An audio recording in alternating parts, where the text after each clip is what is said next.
Ayo yo, India punya orang dekat Malaysia banyak miskin.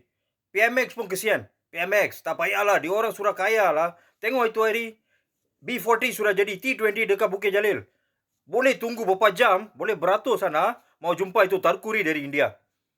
Kalau pergi itu hospital kerajaan kah, kaunter kerajaan kah, kalau lambat sikit, habis. Kasih viral, cakap penjawat awam ni malas. Tapi boleh juga tunggu sana. Lepas tu lari macam tak tahu apa mau cakap. Pergi hotel sana, dia mau berak pun tak boleh.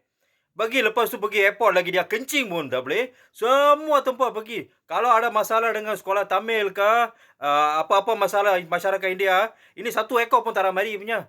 Mana ada, dia orang sudah jadi T20 lah masyarakat India. Datuk Seri Anwar Ibrahim, tak payahlah bagi mitra, ekstra mitra kat dia orang. Bagi saluran biasa punya kementerian. Minta dia orang apply dekat kebajikan. Tapi the best part, sampai hari ni kita boleh jumpa.